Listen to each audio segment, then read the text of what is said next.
¿Cómo hacer cosas con palabras? Por John Longshaw Austin. 2. Conferencia 2. Íbamos a considerar, se recordará, algunos casos y sentidos, solo algunos, Dios nos asista, en los que decir algo es hacer algo, o en los que porque decimos algo o al decir algo hacemos algo. Este tópico constituye un desarrollo. Hay muchos otros, dentro del reciente movimiento que cuestiona una vetusta suposición filosófica. La suposición de que decir algo, al menos en todos los casos dignos de ser considerados, esto es, en todos los casos considerados, es siempre enunciar algo, y nada más que eso. No hay duda de que esta suposición es inconsciente y errónea, pero al parecer es completamente natural en filosofía. Debemos aprender a correr antes de poder caminar. Si nunca cometiéramos errores, ¿cómo podríamos corregirlos? Comencé llamando la atención, a manera de ejemplo, sobre unas pocas expresiones lingüísticas simples, del tipo que llamé realizatorias o realizativas. Ellas muestran en su rostro la apariencia, o por lo menos el maquillaje gramatical, de enunciados. Sin embargo, cuando se las mira más de cerca, no son obviamente expresiones lingüísticas que podrían calificarse de verdaderas o falsas. Ser verdadero o falso, empero, es tradicionalmente el signo característico de un enunciado. Uno de nuestros ejemplos fue la expresión: sí juro desempeñar fiel y lealmente el cargo, formulada durante la ceremonia de asunción de un cargo.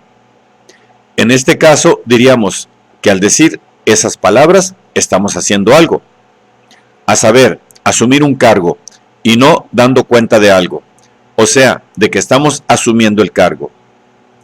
Y el acto de asumir el cargo, al igual, por ejemplo, que el de apostar, puede ser por lo menos preferiblemente descripto, aunque no con total corrección, como el acto de decir ciertas palabras, más que como el acto de realizar una acción diferente, interna y espiritual, de la cual esas palabras serían simplemente el signo externo y audible.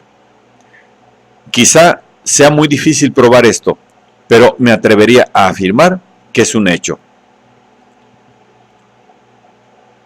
Es interesante señalar que en el derecho procesal norteamericano se admite como prueba la referencia a lo que otro ha dicho, o lo que éste ha dicho es una expresión de tipo realizativo.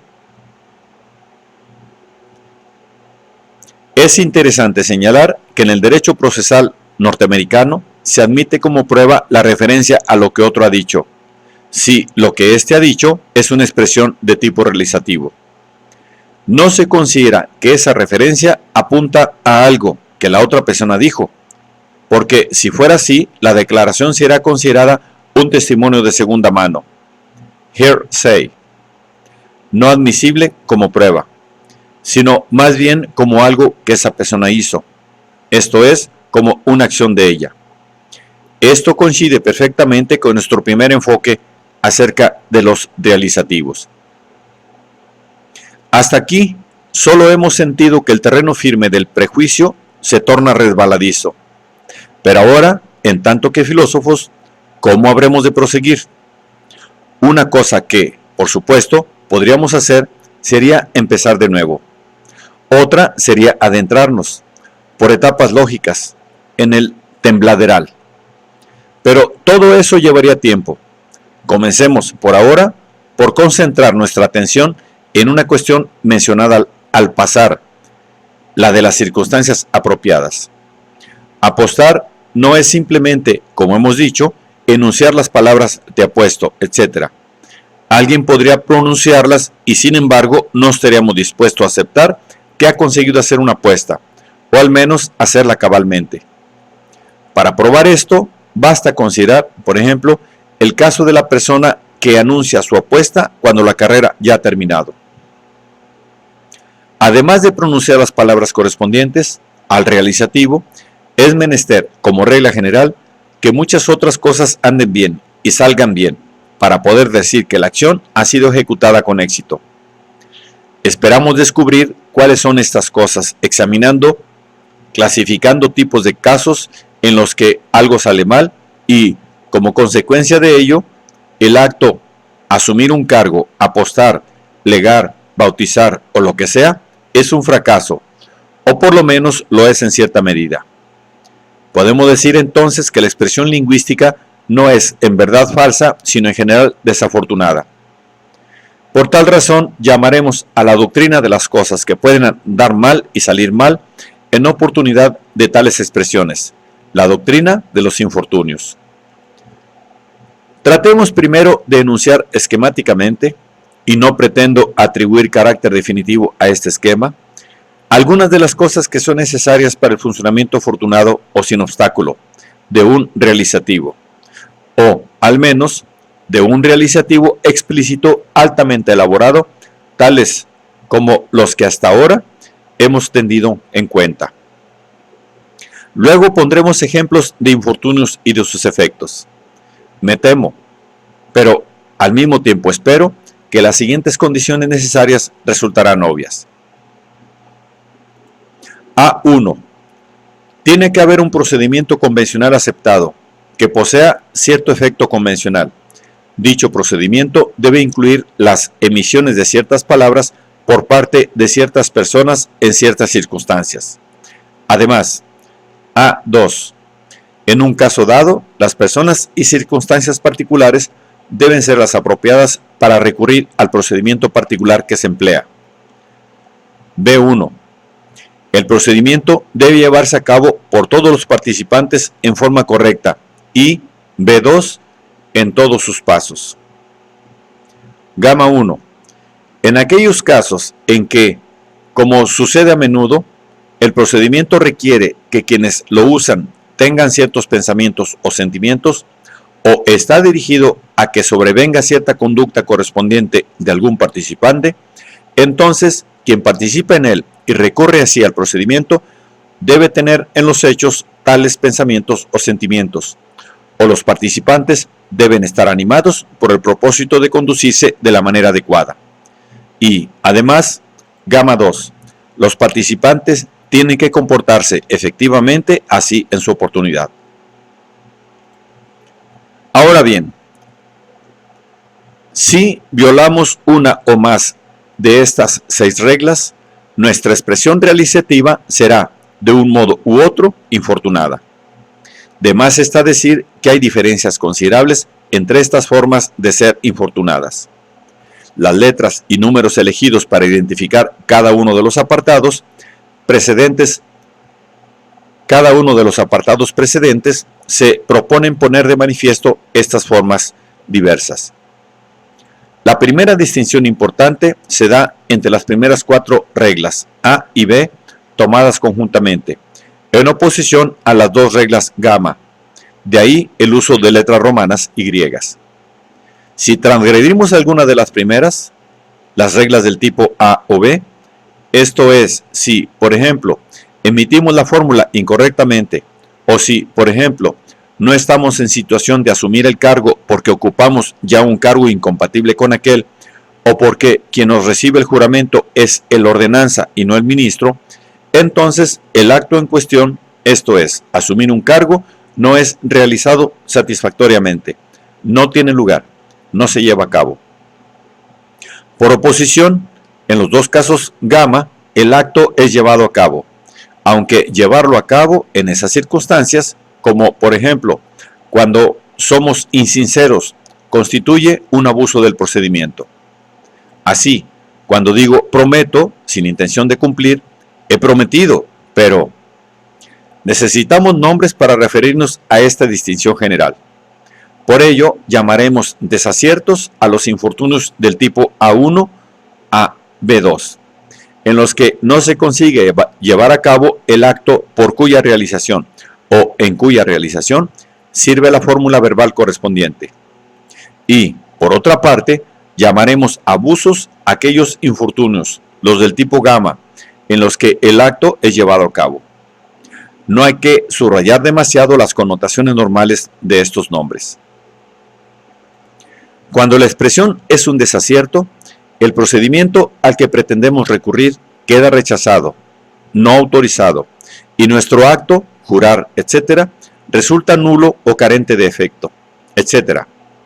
Nos referimos a él llamándolo un acto intentado, o quizá un intento, o nos valemos de una expresión tal como solo usé una fórmula de juramento, por oposición a juré. Por otra parte, en los casos gamma nos referimos a nuestro acto desafortunado llamándolo pretendido o hueco, más que intentado, o también calificándolo de no perfeccionado, o no consumado, más que de nulo o carente de efecto. Quiero apresurarme a añadir, sin embargo, que estas distinciones no son firmes y nítidas, en especial que no han de atenerse en demasía a palabras tales como intentado y pretendido. Haré dos observaciones finales respecto de la calidad de nulos o de carentes de efecto que pueden presentar los actos. Predicarles estas calidades no significa decir que no hemos hecho nada.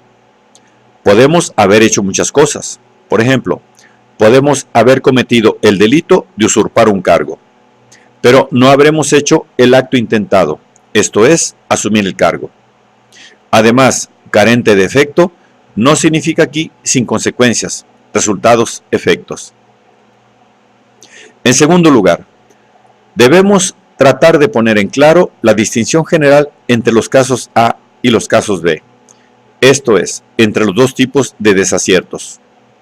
En los dos casos rotulados, A se da una mala apelación a un procedimiento, sea porque, hablando vagamente, no hay tal procedimiento, o porque él mismo no puede hacerse valer en la forma en que se intentó.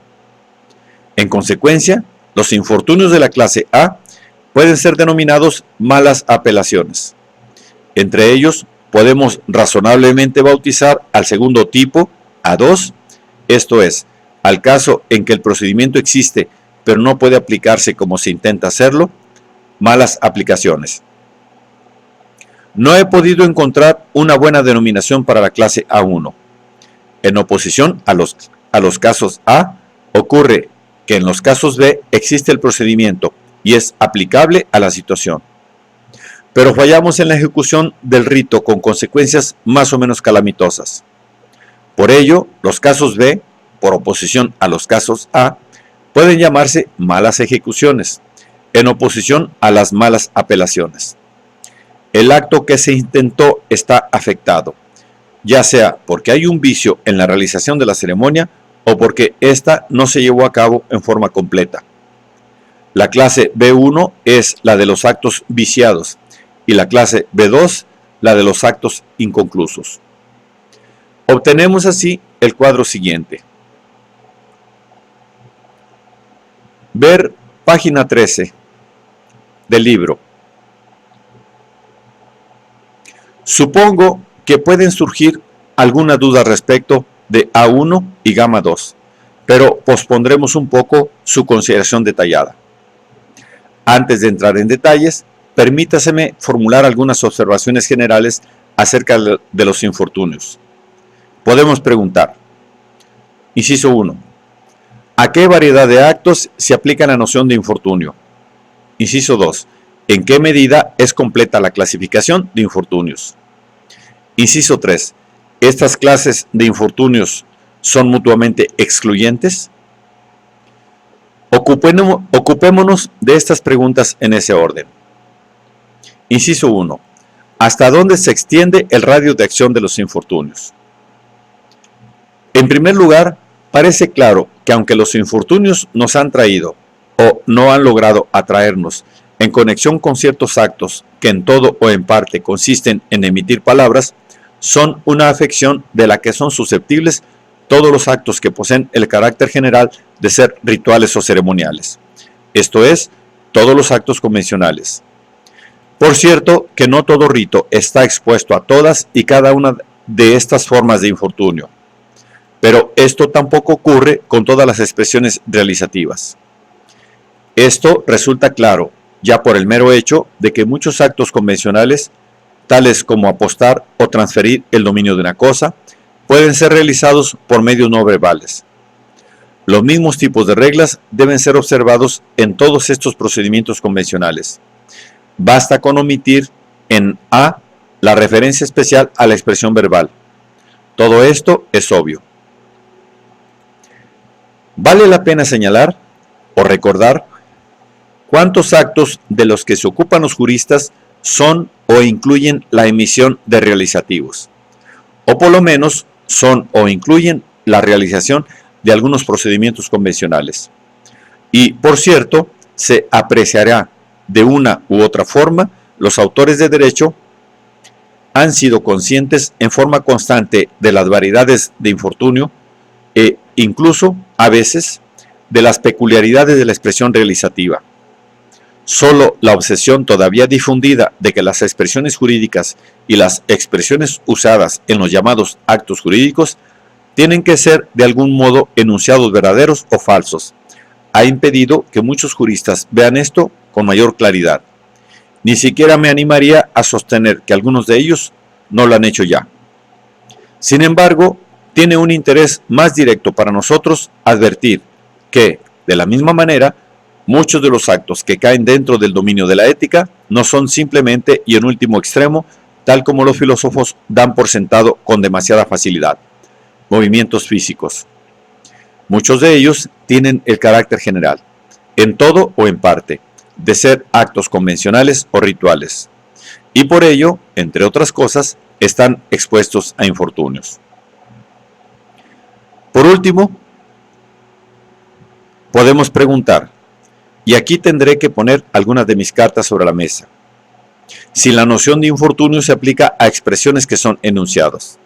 Hasta aquí hemos presentado a los infortunios como característicos de la expresión realizativa, que fue definida, si es que podemos decir que dimos una definición, contraponiéndola a la clase supuestamente familiar de los enunciados. Me limitaré por ahora a señalar que una de las cosas que los filósofos han hecho recientemente ha sido examinar detenidamente enunciados, que, si bien no son exactamente falsos ni contradictorios, resultan sin embargo chocantes. Por ejemplo, enunciados que se refieren a algo que no existe, tales como el actual rey de Francia es calvo. Podríamos sentirnos tentados a asimilar este caso al del intento de legar algo que no nos pertenece. ¿No hay acaso en uno y otro ejemplo una presuposición de existencia? ¿No podemos decir que un enunciado que se refiere a algo que no existe es nulo y no que es falso? Y cuanto más consideramos a un enunciado no como una oración o proposición, sino como un acto lingüístico, del cual aquellos son construcciones lógicas, tanto más estamos estudiando todo el problema en cuanto a acto. Además, hay obvias similitudes entre una mentira y una promesa falsa. Más adelante volveremos sobre el particular. 2. Nuestra segunda pregunta fue, ¿en qué medida es completa esta clasificación? Inciso I. Lo primero que hay que recordar es que, cuando al emitir nuestros realizativos estamos sin duda, y en un sentido correcto, realizando acciones. Entonces, en cuanto tales, esas acciones estarán expuestas a toda la gama de deficiencias a que están expuestas las acciones en general. Esas deficiencias son distintas o distinguibles de las que aquí examinamos, bajo el rótulo de infortunios. En otras palabras, las acciones en general, aunque no todas, están expuestas, por ejemplo, a ser realizadas por la fuerza, o por accidente, o debido a este o aquel tipo de error, o en otras circunstancias que permitirán clasificarlas de no intencionales. En muchos de estos casos nos resistimos, ciertamente, a afirmar que se ha hecho tal acto o bien que el sujeto lo hizo. No desarrollaré aquí la doctrina general correspondiente en muchos de esos casos. En muchos de esos casos podemos incluso decir que el acto fue nulo, o anulable por violencia o por influencia indebida, etc. Supongo que una concepción de muy alto nivel podría abarcar una sola doctrina, los que he llamado infortunios y estas otras características desdichadas, que se pueden presentar en la ejecución de acciones. En nuestro caso, de acciones que contienen una expresión realizativa. Pero no nos ocuparemos de este otro tipo de desdichas. Tendremos que recordar, sin embargo, que en todos los casos que estamos examinando pueden presentarse características de ese tipo y que, de hecho, se presentan en forma constante. Las características de este tipo podrían ser normalmente rotuladas circunstancias atenuantes o factores que reducen o eliminan la responsabilidad del agente, etc. I.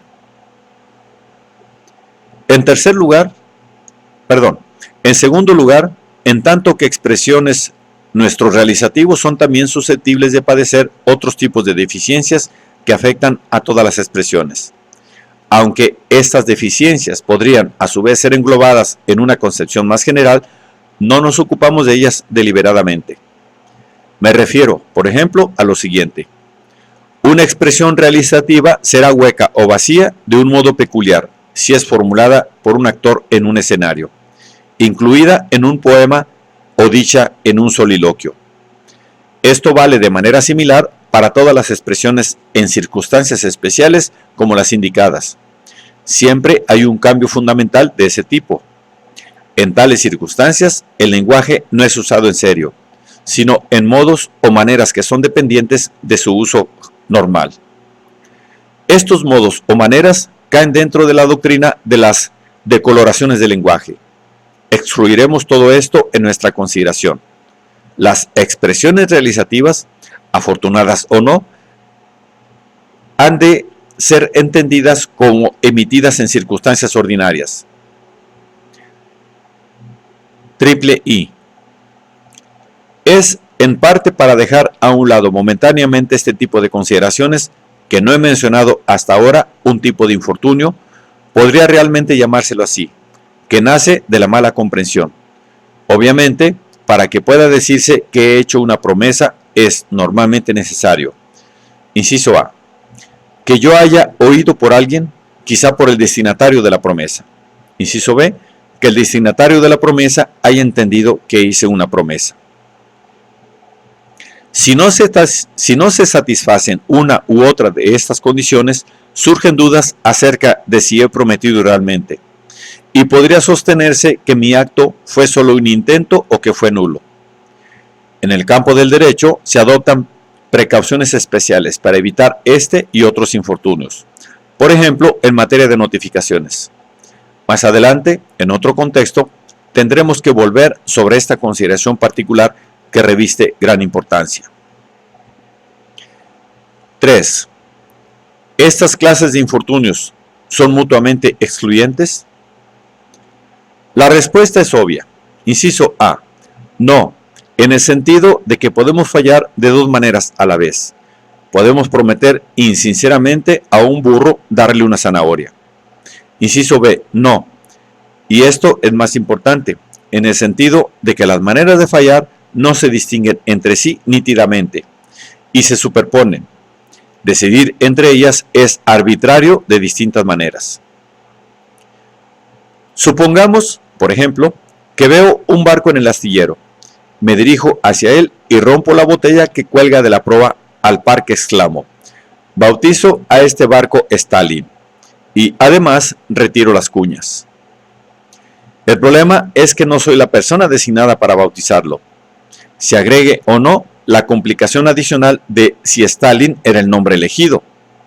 En cierto modo, empeoraría las cosas si lo fuera. Podemos estar de acuerdo en que 1.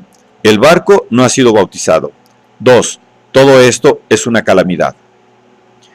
Podría decirse que solo en las formas bauticé el barco, pero que mi acción fue nula o sin efecto, por cuanto yo no era la persona indicada. No tenía capacidad para realizar el acto. Pero también podría decirse, en forma alternativa, que cuando, como sucede en nuestro caso, no hay siquiera una apariencia de capacidad o una pretensión mínima de ella, entonces no existe un procedimiento convencional aceptado. El acto es una farsa, como sería casarse con un mono. También podría decirse que forma parte del procedimiento hacerse designar para bautizar el buque. Cuando el santo bautizó los pingüinos, este acto fue nulo porque el procedimiento del bautismo no se aplica a los pingüinos o porque no hay un procedimiento aceptado para bautizar nada que no sea un ser humano. No creo que estas cuestiones tengan importancia en teoría, aunque sea agradable investigarlas y resulte conveniente en la práctica tener a mano, como los juristas, una terminología para lidiar con ellas.